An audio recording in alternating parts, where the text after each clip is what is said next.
Thank you for tuning in to the best parenting show on the internet, Post Daily Dose. It's the Post. It's the Post. It's the Post. The Post Daily Dose. It's the Post. It's the Post. It's the Post. The Post Daily Dose. It's the Post. It's the Post. Hey, Facebook. Hope everybody's having a fine Sunday. This is Christy Saul, the co-founder of the Post+Institute, the leader of the Parenting Inner Circle, and the head parenting coach, coming at you live after church on this beautiful Sunday. Man, it's a nice day here in Oklahoma. Nice sunshiny day. Man, I don't know about you, but the sunshine sure does make a difference in my mood. It's so nice just to feel the warm sun on my face. So today, I want to talk to you guys about rest. Rest, but don't quit. Boy, I don't know if it's because of the holidays or coming in after the holidays. Maybe something about having that extended break and then kids trying to get back to school. And I am hearing the grumblings. I don't know. Hey, Ann. Wow. Ann and I did some coaching. I love when I see people, they pop up and their names pop up and they say hi. And then I'm like in this moment immediately just connecting and in my heart, loving on your family. I see there's a new picture that looks like a baby. I'm wondering how things are going. So we need to connect, Ann. Obviously, I've missed hearing how things are going in your life, and I hope all is good. So I was just talking about noticing, hey, Kirsten, hope things are going good for you guys in the Netherlands today. Brian and I were just talking about you guys yesterday and some things we have planned, some things we have in store, trying to share this message with more and more people there in your community and in your country. So exciting to have such great partners around the world. Rest but don't quit. Let me get back to this message today. Rest but don't quit, and how I've been hearing the rumblings from parents who are scared for their children, scared because for some reason, I don't know why, I have a gut feeling it may have something to do with that long break that we had at Christmas and trying to get back into the groove of school, and it just has not gone as smoothly as we had hoped. I mean, I'm hearing the struggles of just getting them to school, and then when they're at school, just, lots of teachers not understanding what our kids are up against, or maybe they understood when the IEP was put in place at the beginning of the year, but now we're halfway through the year and everybody's tired. They're tired of each other. They're tired of looking at each other's faces. They're tired of hearing your voice. They're tired. I'm hearing lots of tiredness. Rest, but don't quit. Rest, but don't quit. And let that stress become the red flag, like indicator. We're getting alert. That's what our brains are kind of doing, aren't they? They feel like they're on fire and red alert. So when we get that feeling, when we feel that stress, we feel that anxiety, as opposed to, our brains, they're going to go into fight, flight, and freeze. That's just what they do. But if we, as the mature, regulating caregivers of our family, if we can let that spike, if we can get sensitive to our own spikes, our own stress, our own, where do we feel it in our body? And instead of that, if we can just create a pause, if we can go ahead and allow that freeze, just sort of extend it a little bit and let it be a place where we breathe into it, breathe into that space, calm our brains, calm our fears, calm our blueprints, pause long enough. I think in the book From Fear to Love, in the book study group, I reread this book so many times, but I believe Dr. Bruce Perry says, we all experience novel situations as a threat until proven otherwise. That's all of us. And we can see that easily for our kids. But for us, we feel the same way. The difference is we have more oxytocin available in our brain. So hopefully, so when we come into a novel situation or when we're faced with high levels of stress, our brains have more oxytocin available. And one of the jobs of oxytocin is to calm the stress hormone. So when we go through our development, when we're infants, we cry and we have an external caregiver come and soothe us. And then our brain learns to express oxytocin.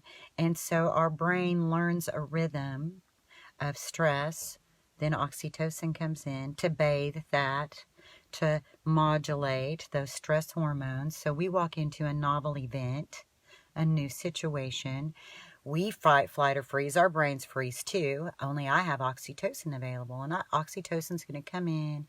It's going to modulate that stress hormone. And then I've got blueprints enough that say I have been in these sorts of situations before. I'm going to notice the environment. I'm going to feel the energy. I'm going to find my safe place. And I'm going to find a place to connect. Well, that's because I have oxytocin available and I have positive blueprints. So rest but don't quit, because we can get so fatigued that our oxytocin levels, our oxytocin release mechanisms aren't working properly. We're not feeding our souls what it needs, and we're beginning to run on fumes and just run on cortisol, running on stress. So much stress we don't even realize we're stressed because that's become our default. Rest but don't quit.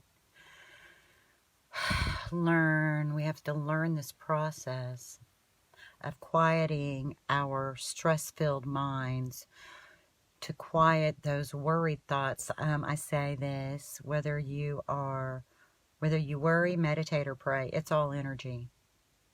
So worry is just rehearsing the worst possible scenarios over and over and over again. Prayer is lifting it up to a higher power, plugging into something greater than you.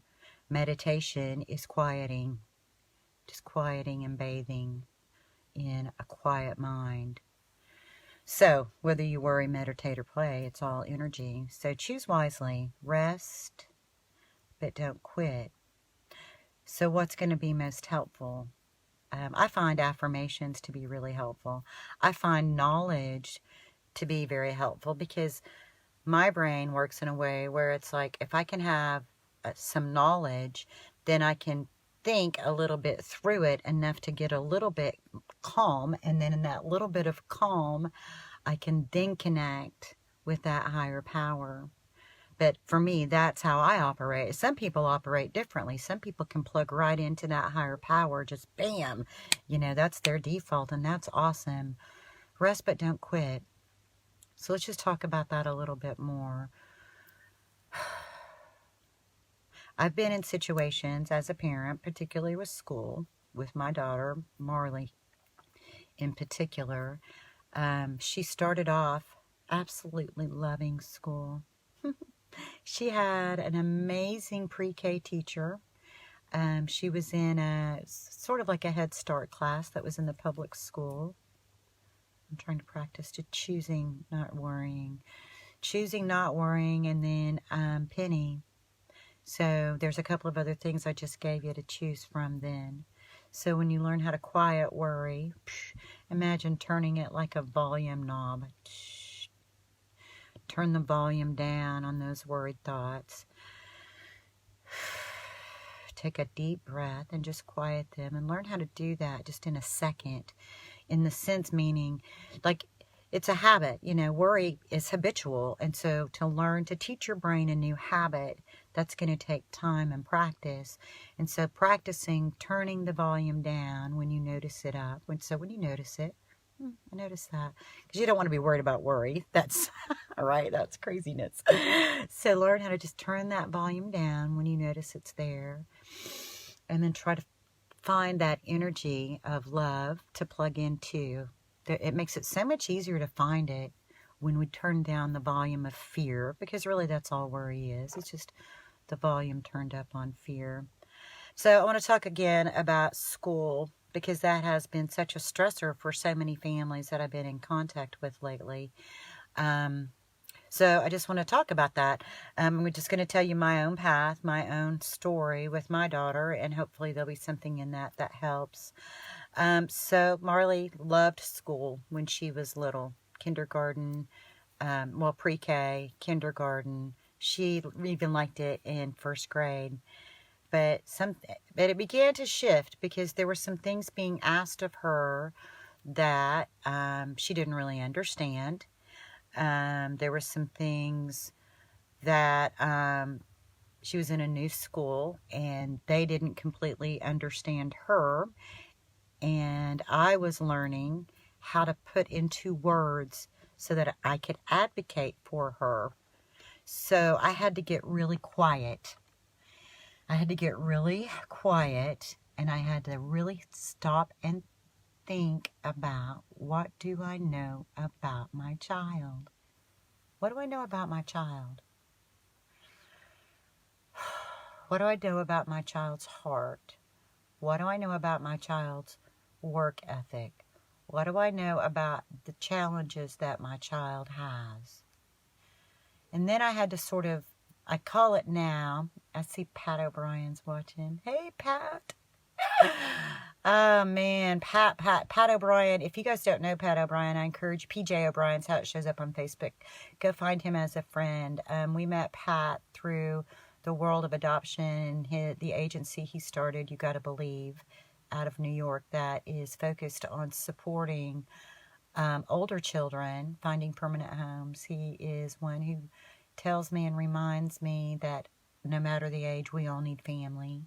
We all need to feel like we have a place where we belong. We all need a place that we can be supported and loved. So anyway, see what happens when you watch and it pops up. I'll give you guys a shout out. So yeah, he's a great person to be friends with. He also always reminds me of the importance of humor.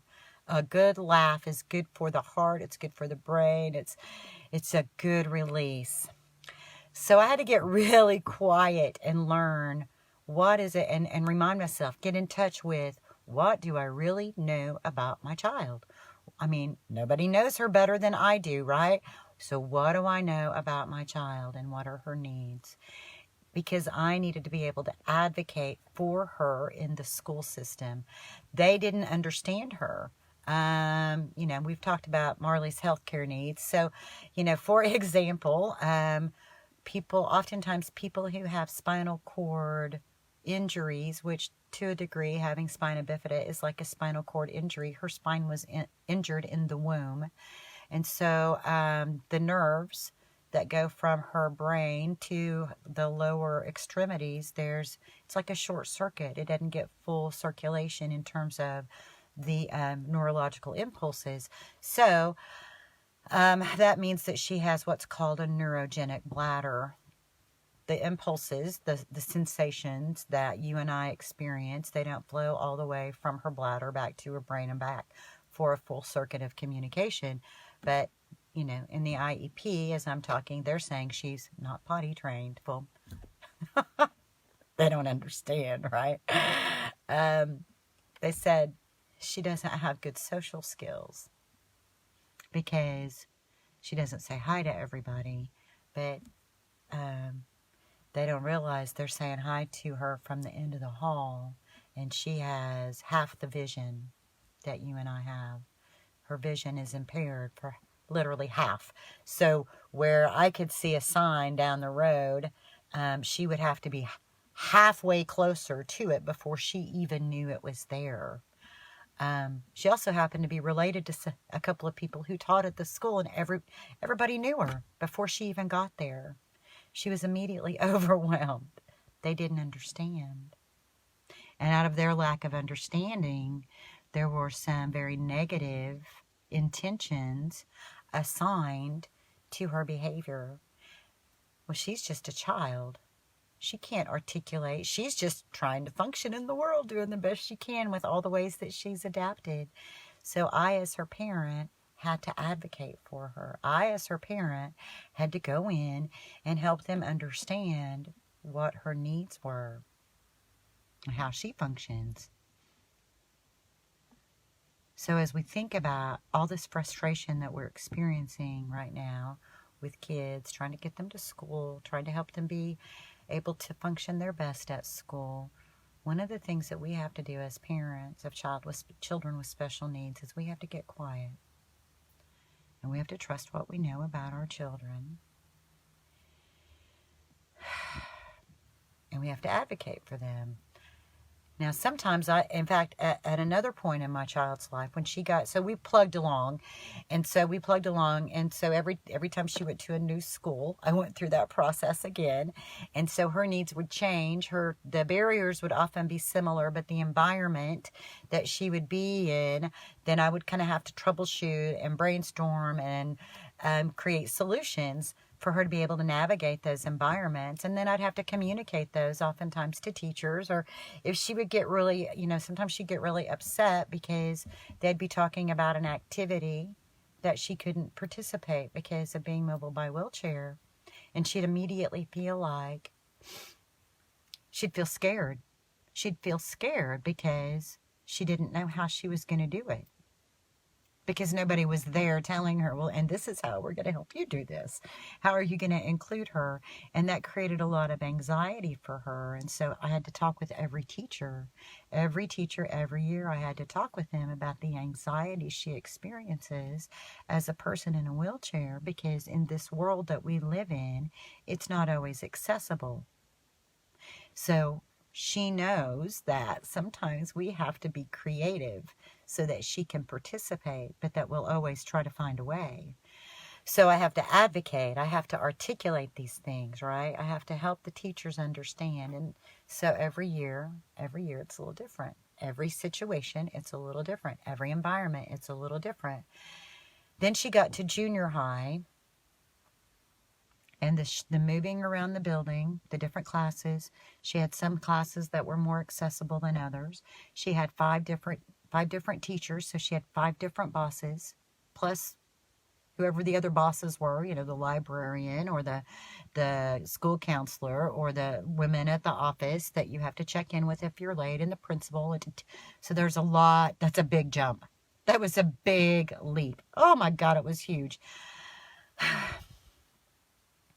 And she made it. She did a great job for half the year. Then it just got to be too much. It was just too much stress. It was so stressful that every morning before school she'd be crying. Crying just as a stress outlet. It wasn't that she wasn't going to go. And it wasn't really even that she didn't want to go. It was just like, Mom, this is just so stressful, trying to keep it all straight. Trying to navigate the halls, trying to know where I'm supposed to be, trying to keep my work straight, trying to keep up with it all, trying to know what each of these teachers want from me and trying to get it done. It was just too much. It's just too much. So, and then there were some health challenges that she experienced, and she got behind on the work, and it was impossible to catch up. I mean, literally. So this is what I did. I cleared the plate. I've said this to a few families. I mean, our lifestyle, because of being an entrepreneur and having the Post+Institute, it allows me to be able to advocate at that level. It allows me to be able to be at the school for her when I need to, because I work from home. So I'm very blessed. Such a blessing to have this. So basically, I had to get quiet. I had to rest, but not quit. And I had to quiet my mind, and I had to listen. I had to listen to what is my soul craving. And then I had to connect with what is her soul craving. And I realized that we could not just continue to live this life of stress, because I wanted us to have a life that at least had moments of joy. And it was so stressful. It was just one stress after another. So basically, I sort of cleared the schedule. I just said, okay, we're just going to stop everything for just a little bit. Somebody needs to stop this fast moving train. We're just going to stop everything for a little bit. And then we're going to add a little at a time. Now, in my world, there are, education is extremely important, but Marley's physical health and her emotional health are more important than school. They're more important than that. Because I know that if her physical, I mean, there was a point where I really thought that maybe she wasn't going to live. And when you face that, when you face the possibility of life and death, it changes everything.